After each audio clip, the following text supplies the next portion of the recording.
Our son he was diagnosed in September of 2020 with bilateral renal agenesis. We were given two options. First one was abortion, and they referred us to abortion clinic. And then the second was the only other option that they gave us at that time was for him to be born, and he would be stillborn. We might get to meet him for 15 minutes at birth, given his condition. Oh, wow. And that's not what caused us to start the nonprofit. We did our own research after we got this diagnosis. I just said, hey, doc, can you get me information on this? And we went and dug in and found an actual trial that would allow us to potentially save our son. And we had the option at that time to go to two locations. That was Johns Hopkins and or Stanford. We visited both, and we decided on Johns Hopkins in Baltimore, Maryland. It was a little closer to Florida for us. And our daughter, who's 7, we had to leave her behind with our in-laws so she could stay in school and keep a normal life. And so we did that, and we moved up to Baltimore for 11 months. And we saved our son. And now he was born on January 21st, 2021. And he came out kicking and screaming and breathing like any normal baby. So he defied all the odds and he beat 0%. And wow. What comes with that is multiple surgeries. So the first day of his life, he had to have 3 major surgeries. He had a Broviac line placed. That's for access to draw labs. And if he needs medication, they can give him medication. He had a G2 placed for feeding, just in case in the event he couldn't actually feed from a bottle. And then third, the most important one he had was peritoneal dialysis catheter. And the third one, the reason I say it's most important, because he was born without kidneys, that acts as his kidney. But within the first 3 weeks of his life, his PD catheter refused to work. It got occluded, and what that means is it got stopped up due to the tissue inside him, and we could not use that catheter. So he had to go back and have 3 or 4 additional surgeries on that PD catheter, and it nearly cost him his life. That's where I made the decision in the 3rd revision surgery. I was like, you know what? If there's any way for any future family we can make this better, we're going to do it. So we started working on the nonprofit, and now we're working on designing a new peritoneal dialysis catheter specifically for infants. This is the Play Your Position podcast, where we huddle up, call the plays, and inspire you to run your ball into the end zone. Are you ready to score more game-winning touchdowns in your life, business, and career? Then listen up, because it's game time, baby. Now, here's your host, Mary Lou Kaiser. Hello, Team PYP. Mary Lou Kaiser here. Welcome to another episode of the Play Your Position podcast, where we talk about all things leadership and personal growth and what it means to play this big game called life. Today, I have an amazing guest who's got an incredible story to share with us. His name is Ty Morgan. Ty, are you ready for kickoff? Yes, ma'am. Let's do it. Yes, indeed. So team, here are some things that I know about Ty. Well, first of all, he's going to be sharing with us an incredible story. He calls it his miracle story, and he's going to get into that. But he is the founder of Infinite Planning, where his goal is to educate and inspire individuals to take control of their financial lives through proper education and coaching methods.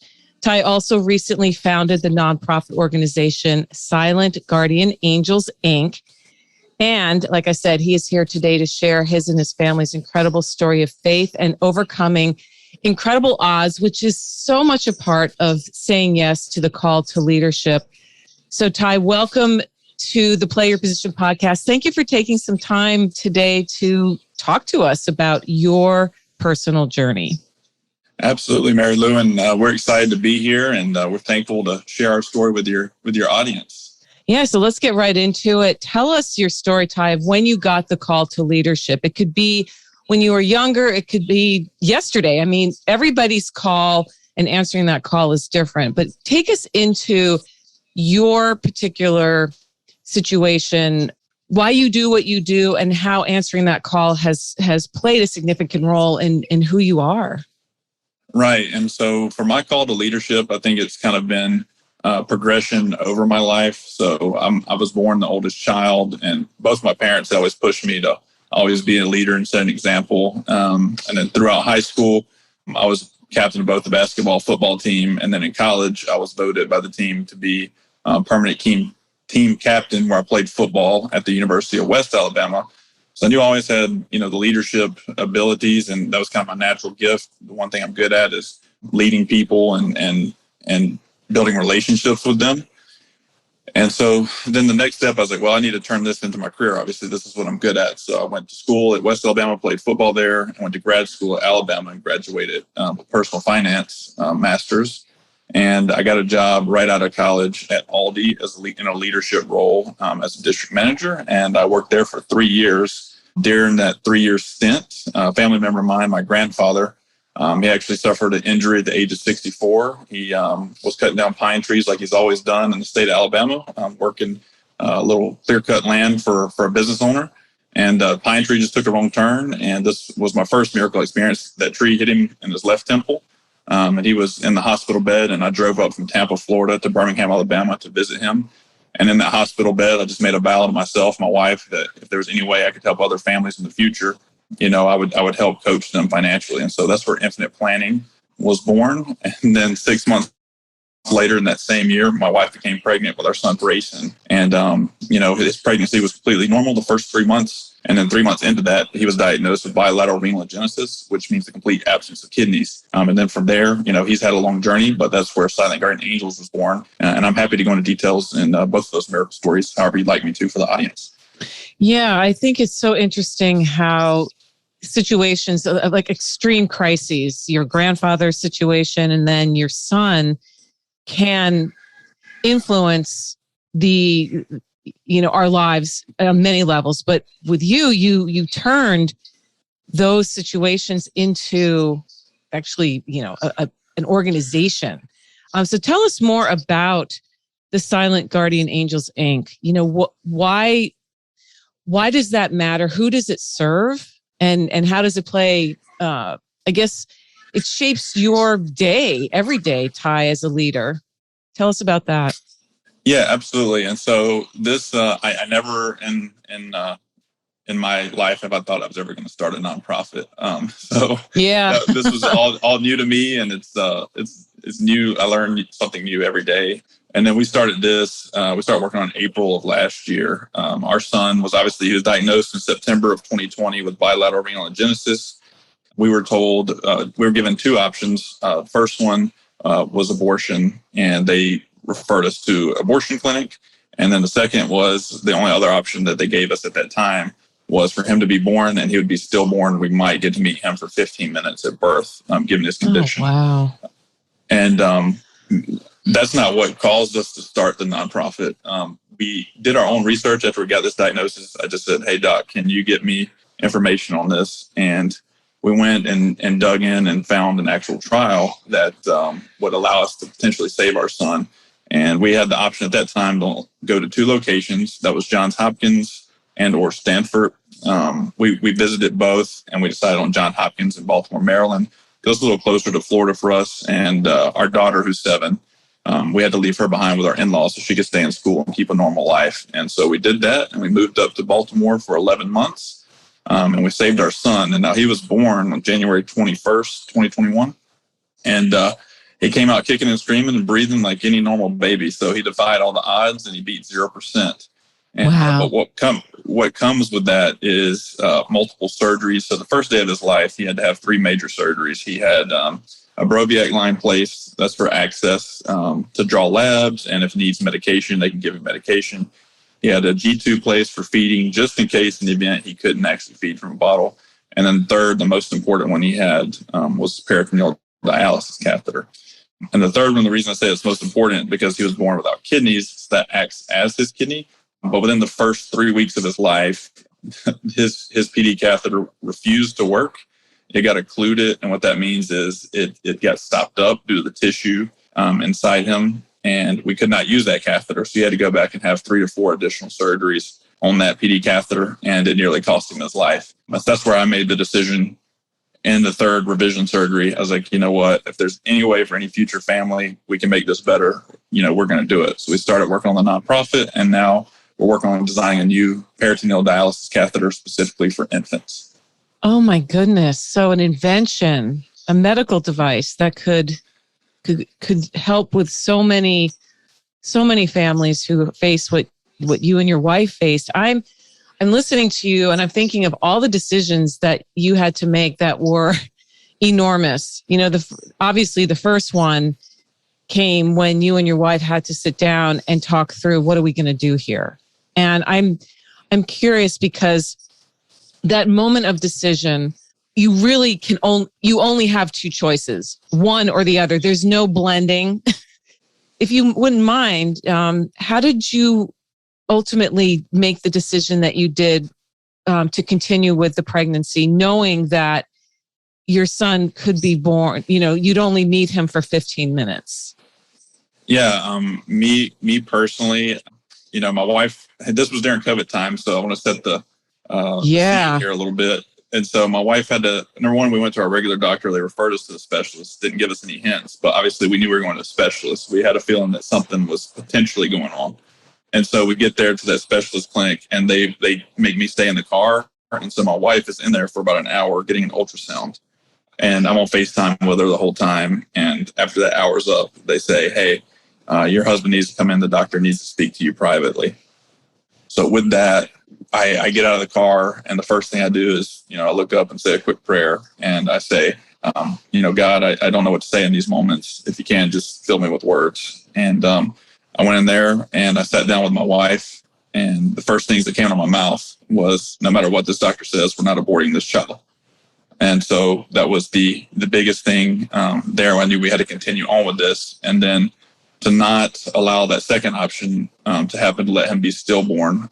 My mother actually lost a child when I was a teenager, and I saw the devastation that caused her and the loss of a child. And I refused to have that with my wife. And if there's any way possible that we could take action and potentially save our happens, that 2 weeks before we got this diagnosis, my parents, mom and dad, had actually got hit by a hurricane on the coast of Alabama, Hurricane Sally. And their house was damaged to the point they had to move out. And they moved into a house that had a nurse practitioner that had connections to the trial that saved our son. Oh, my goodness. Wow. So, Ty, I know that faith is a huge part of what you do personally and professionally. Would you talk about how faith impacts our lives and businesses? It's not something that gets talked about a lot. And I think it's incredibly important, especially when, again, a person says yes to leadership, because leadership brings with it, as you well know, tremendous challenges. I mean, some of the biggest challenges that humans can face. Yeah, absolutely. I can touch base on that. And by no means am I a saint in any way. I just know that. Who among us is? Right.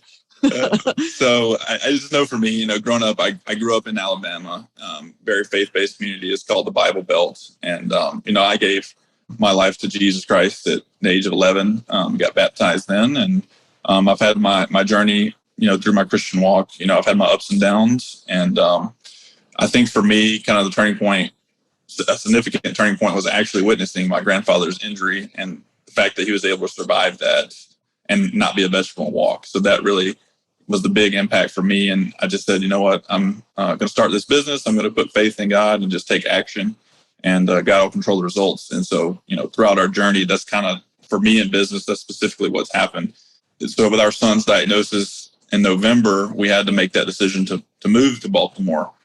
With that, obviously, my job, I had a corporate job at that time with Aldi still, and I was working there, and I asked for a transfer, but they were unable to transfer me to the same position. So it had to be a $75,000 pay decrease and working remotely. And I said, hey, guys, I can't support my family with that, so no thanks. And luckily, I'd started Infinite Planning at that time, and the day my employer, Aldi, said no, my first major contract came through to help keep us on the right track. And since then, we've gotten a couple more contracts and clients and continue to grow. And I can't say that there was anything that I did specifically. I just had faith, took action, and God met me with the results. And he continues to do so today.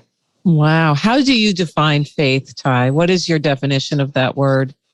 Yeah, I think my definition of faith would be, the biggest word would be trusting in God. And for me, that's just how I define it, is just putting, I wouldn't say blind trust. You just kind of have to sit there and be patient and trust that he's going to meet you. And so for me, that's how I define faith.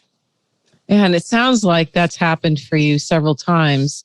the moving to Baltimore and saying goodbye to your corporate job, which provided a sense of security, right? Going out on your own, not knowing what was going to happen with your unborn son, leaving your daughter with obviously loved ones, but having that impact your family life. So many trials and tribulations that you've faced. And now you're serving people in a way that, helps them gain some financial freedom. So talk about, if you wouldn't mind, as you're a former football player, being the captain of a football team, how much responsibility there is, for your teammates and leading them towards victory whenever possible. And also when you're facing really tough odds, you might be up against, an incredible team and you guys are like, we don't have the match for this. So we've just got to come at this with our faith that we can, overcome these obstacles. For people who are struggling to gain control of their finances, especially in a world where there's so much topsy-turviness right now. You brought up COVID. Certainly we're coming out of the pandemic, but there's still a lot of residual effects of that.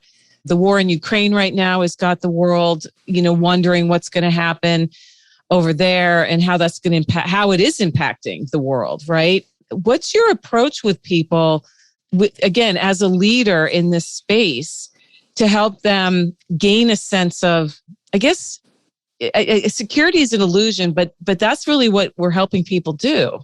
What's your approach on that? Yeah, absolutely. So our biggest thing with infinite planning is trying to provide people with financial certainty. And what I found to be probably the most important thing in anyone's life is the banking function in any consumer's life. And where I learned about this was from R. Nelson Nash. He created a book called Becoming Your Own Banker and a system called the infinite banking concept. And basically that's where an individual or business, they are able to take back the banking function in their life by using whole life insurance as the vehicle. And I personally use this to save my son. I actually started my infinite banking journey, and I funded my policies with intentions of, investing in my businesses and real estate. However, God had other plans for that, and we've been able to save our son using those funds, as well as start Silent Guardian Angels. And we've been able to pay ourselves back with interest and keep it going and start new businesses as time goes on. But the reason that's provides certainty, and a lot of people get misconstrued when they hear the word insurance. It kind of scares them. I was a skeptic myself, and what it does is it provides certainty because there's no loss of principal ever in these policies. They're always going to grow, and then it kind of creates a tax invisible barrier. If you use it properly and you're coached by us, we'll teach you how to be tax invisible with your money throughout your course and your journey in life. And that's really important. I would say from a macro view, you mentioned on Ukraine, different things like that. I know here recently, the inflation report came out. It was about 7.5% is what they reported. But what I'm hearing real inflation is about 15%. So we just need to be prepared, for wherever on a macro level the economy is going to go. We have to take our steps as individuals to be prepared for that. And the biggest way you can do that is by becoming your own banker and investing in assets that are inflation proof. Mm-hmm. Yeah. Yeah. Inflation is definitely on the top of everybody's mind right now. Gasoline prices have shot through the roof. Cost of groceries. I mean, you're working for Aldi all those years, it's right. People are always looking for a way to make their dollar go as far as possible while growing their wealth, right? You look ahead, Ty, at the next, let's say the decade of the 20s, right? We're in 2022. The 20 teens were a really incredible time of growth, coming out of the Great Recession. People started to gain some traction again. And then COVID hit and it felt like we were retracting. And now we're seeing the effects of things like inflation and wars that are on the other side of the world from the United States. But because we're a global economy, we're impacted by that. What if you pulled out your crystal ball and looked into it, what do you think is going to have the greatest impact on how all of us show up to play our positions in the coming, let's say, 3 to 5 years? Right. And now I can't predict the future, but I will give my opinion on what I think is going on. And I think in 2008, obviously that was the Great Recession. I've heard numbers around $8 billion in bank bailouts that were produced from that by the Federal Reserve. And so they bailed out the big banks as they were crashing in 2008. And I know here, and we obviously boomed from that time. So it kind of corrected itself and the markets boomed throughout that time. But I think it was kind of a false sense of boom. I don't think it was actual due to productivity. I think it's due to quantitative easing. And what that means is the Federal Reserve, which is the bank it's not a bank technically, but it's the entity that controls the monetary policies in the United States. And so they never really corrected the problem. After 2008, they did quantitative easing is where they, print the money. It's that $800 billion in 2008 that was sent to the banks was made out of thin air. There was no actual money we didn't have $8 billion sitting there. They just printed the money, and that wasn't taken from the citizens from taxes either. So that money came out of thin air. And then here recently, obviously with COVID hit, the $800 billion is kind of a small amount compared to the trillions now that they've bailed us out with. I think what's going to happen is at some point in humanity, we're going to have to come to realization that we can't just keep going up forever. And it is natural in businesses for, cash flow cycles go up and down. Same thing on economies. It does go up and down. I just think the next 3 to 5 years, we're going to have to come to realization that we didn't face our actual problems that were created in the recession, and it may be a little worse than what the recession was economically. But I think as a nation, as a world, we'll come out strong on the other side. As humanity, we always find a way to make things better. And one thing that could potentially be that solution that I've been studying, and I'm not advocating for this, I don't make recommendations, it could be Bitcoin. It could be the sound money solution. And I know that, what I'm personally working on is becoming my own banker. I've started that system, and now I'm looking into Bitcoin specifically and kind of the monetary principles that it stands by. It's halftime here at the Play Your Position podcast, and we've got ourselves a great game. While you're up grabbing another snack and topping off your favorite beverage, make sure to subscribe to the show so you never miss another play. PYP is available on Apple Podcasts, Spotify, and wherever great podcasts can be found. Now, let's get back to the game. Yeah, speaking of Bitcoin, I'm sure you're a football fan, right? So you watch sports sometimes when you have a free moment. Yes, I definitely do. I noticed last fall I always pay attention to advertising because advertising is a window into how the economic forces are. It's kind of a two-way street. It's like, hey, this thing is out here or this service is out here and you really would want it. And then there's also now with all this huge amounts of data that are gathered from, every time we open our phone to we go to the grocery store and punch a button. They're collecting data on us all the time to know what are our habits, what are our likes and such. But advertising really does provide a window into who we are as a culture. And sometimes it's leading us towards who we are going to become. I found it really interesting, and I love your take on this, the amount of ads that came out for the cryptocurrency apps. And, you had Matt Damon endorsing it, you had Tom Brady endorsing it, you had some of these big celebrities where companies are doubling down, tripling down to get, a big name that people recognize to say, hey, listen, you want to get into this. What is your take on the future of crypto? Is it going to replace cash? Are we ever going to reach a cashless society? And I know you can't predict the future. I'm just curious, or will it be more of a complement to the old cash is king? Right. And so two things from that. What I'll say is currently, like the U.S. dollar, it's what we call a fiat currency. And like I was referring to in 2008, with them just creating money out of thin air, fiat means basically fake. And so there's nothing really backing it. It's called the fractional reserve system. If you have time or anyone has time, I would look into that and kind of see what that means and where money comes from.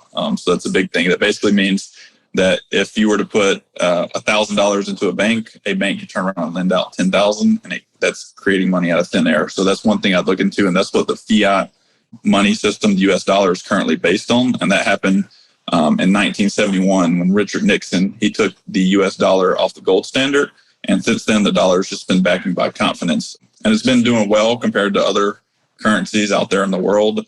That's because all other countries pretty much try to denominate in US dollars because it is the strongest currency and it is the world currency currently. And the second thing in regards to crypto, I don't study individual cryptocurrencies except for Bitcoin. I think Bitcoin was obviously it's the original of cryptocurrency. I think other cryptocurrencies, in my opinion, act as fiat monetary systems as well. There's nothing really backing them. And what I mean by that is Bitcoin has 5 principles that the fiat money as well as other cryptocurrencies don't have. Number 1 would be divisible, 2 would be portable, 3 would be durable, 4 would be recognizable, and then scarce. That's the 5 traits that money should have. And Bitcoin's only one of those that I found that actually has it. Fascinating. I've never heard those 5 characteristics. So thank you for sharing that. I'm sure there are listeners who are going to be really interested in looking up the what is fractional reserve system and how does it impact them. And that's what I'm curious for you to say as well, Ty. What all these shifts that are going on with the financial system, and you've got a front row seat. You're on that playing field every single day. What's one thing that the listeners can really start doing actively around preserving their current wealth and then growing it? Yeah, I think the 3 biggest things in building wealth is number 1 is going to be your mindset.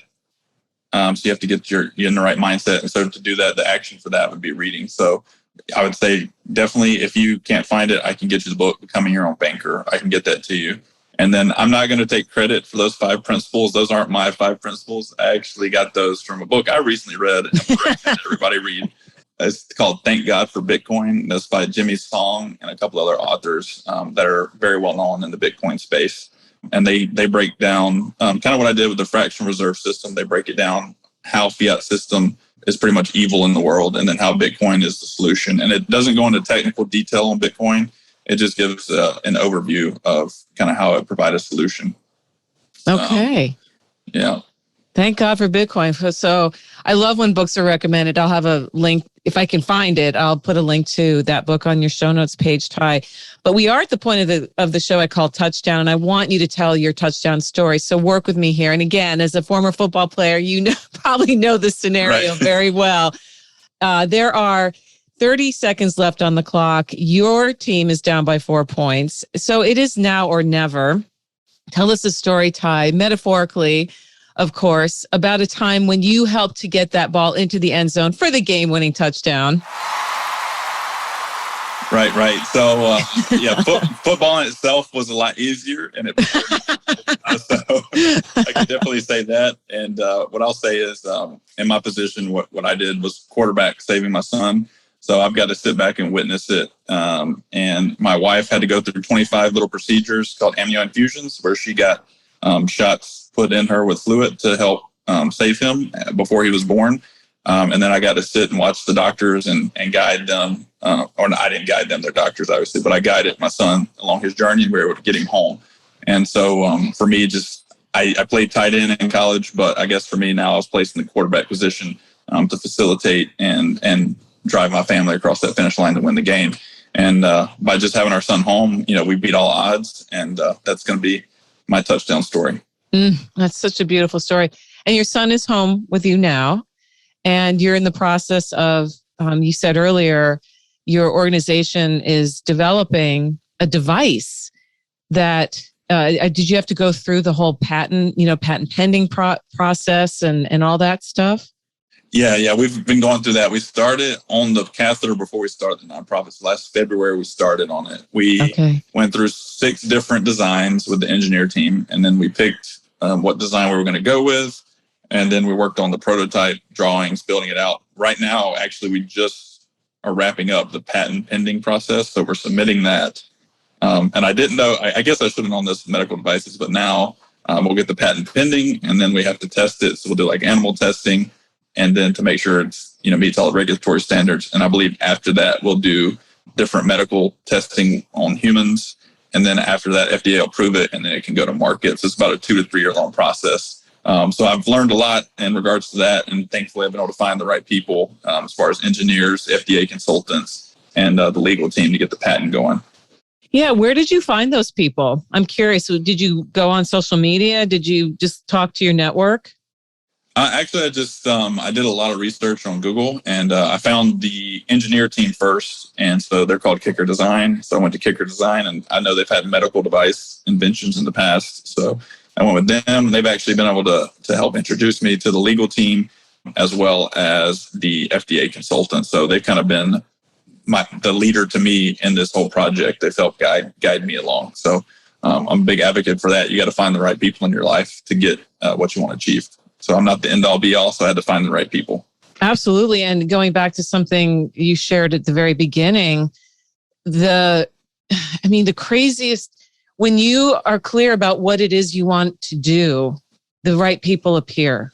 It is the miracle. You just proved it today with all your stories. And I've talked to lots of people on this program that have had similar things where, what's in your worldview at the time, suddenly the right people seem to be right there. It may take a Google search, but it doesn't sound like it took you that long to land on the people at Kicker Design. And for people listening today, all of this is so insightful and useful for a lot of different reasons. We've covered quite a bit of ground today, everything from faith to making a really hard decision, not just once, but several times. But because you're a principle-based human and you are clear on what matters most to you, Ty, to me, that's one of the biggest reasons why things have worked out for you. And again, it's not that everything has been perfect. You've had some setbacks. Who hasn't, right? But, my son was born with one kidney. And I just can't even imagine being told that. Oh, wow. So yeah, he had unilateral renal agenesis. All right. Well, there's a term for it. I never heard. I was never told a term. I just remember the day. So my blood tests when I was pregnant with both my children came back showing a higher probability of having a child that might have, a deformity, some kind of special needs, right? And those tests, apparently, I did a lot of research on them, come back with a lot of false positives. And yet, so my doctor said, well, just to be safe, let's do, with my daughter, who was my firstborn, he said, we'll do an amnio just to rule it out. And did that, everything was fine. Well, then 3 years later, when I got pregnant with my son, went through the same process, took the same test, came back, did the amnio. Well, I after that, and then the ultrasound, he came in, he said, I need to talk to you about something. I'm like, okay. And he said, based on our test results and what we're seeing in the images, your son has only one kidney, which means, and then he listed out all the things, no contact sports, definitely no football. There's just certain things you're going to have to be aware of. And, through faith and through just taking care of everything, he was born, he was fine, but his dad and I had to make those decisions and tell him, when he was old enough to understand, you have one kidney, which means X, Y, and Z. Well, he'll be 23 in July. He's fine. He's had a good life, but he played baseball for a little while, but then he did Boy Scouts, and he's just aware. He's aware that that's his body. Okay. No, that's great. I'm glad he didn't have any medical complications, and that's awesome. He hasn't. You're the first person I've met with that. We've read about it. Obviously, with our son, we researched red, but we haven't met anybody. So that's. Oh, okay. Yeah, it's interesting because I'm a very curious person and do a lot of reading and research. But Ben was born in 1999, and it was before the internet is what it is now. So it wasn't like I could just go to Google and learn all this stuff about what does it mean to have one kidney. And we just took it as that's who he was supposed to be. and we would guide him accordingly. And you're a parent. You can't even begin to, I'm getting emotional here. You can't begin to describe the love you feel for your children or child if you have just one, as many people do.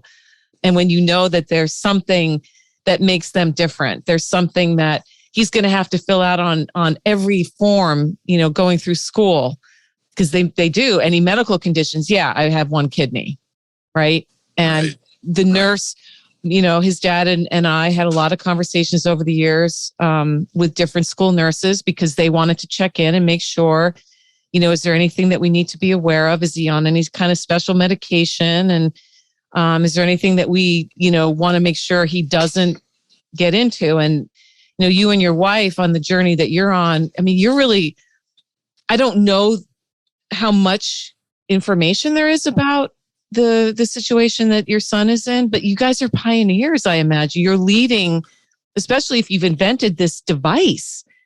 You could really be, I'm really moved, Ty, by what you and your wife are doing for your son and for all the other families who will face what you have.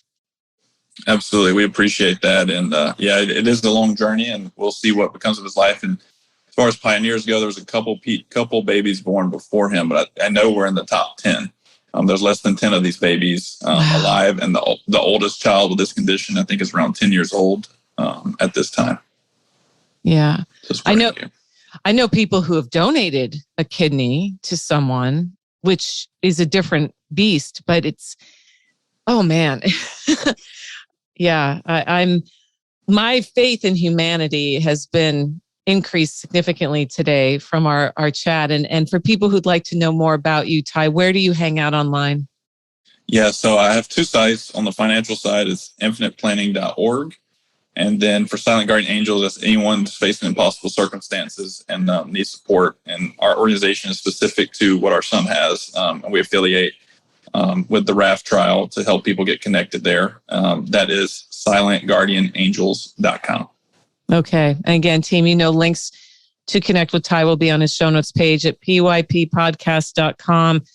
Even if you don't have a situation like this, I encourage you to learn more about him, see what he's doing. And I don't get tongue-tied very often, but I'm feeling a lot of really nice emotions, but pretty intense, just because there's so much to your story, and it's been such an honor to speak with you. And before we say goodbye, would you be willing to tell us who your team is, Ty? I know we're in the off season here, but who or what are you excited about watching on Saturday and or Sunday come fall?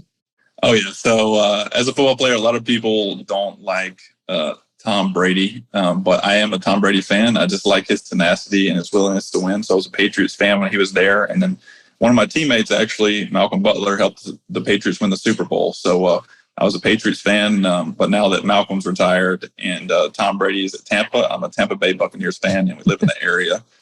So I followed Tom down here. And he's come back. He's doing a Brett Favre. Oh, I'm retired. Yeah, no, I'm not. Brett Favre. I knew he couldn't quit because he didn't win the Super Bowl this year. You can't be that type of champion and not go out with the Super Bowl. So yeah, good point. Well, how exciting that you live in Tampa, because wow, talk about all the championships that city has been seeing lately.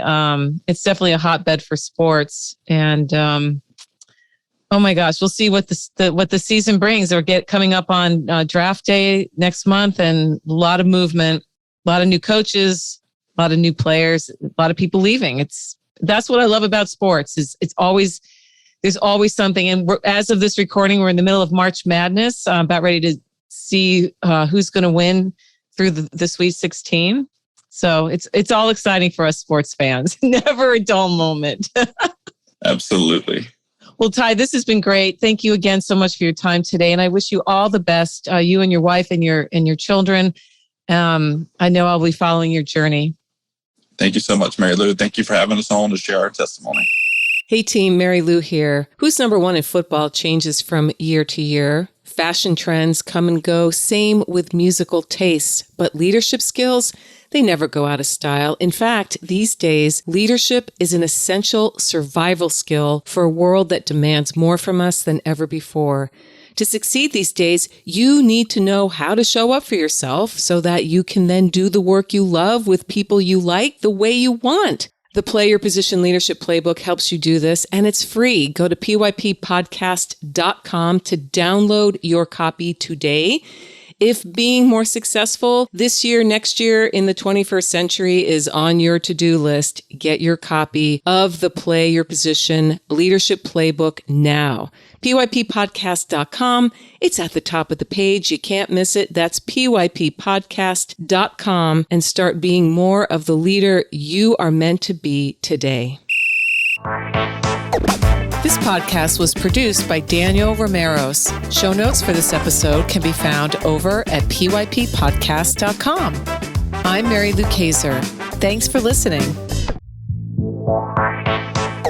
Here at the Play Your Position podcast, we believe that the road to self-mastery and a life well lived starts with answering the call to leadership. That's when the fun really begins. Send this episode to any friends who might need to hear the inspiration and ideas you heard today. And feel free to rate and review us on your favorite podcast platform.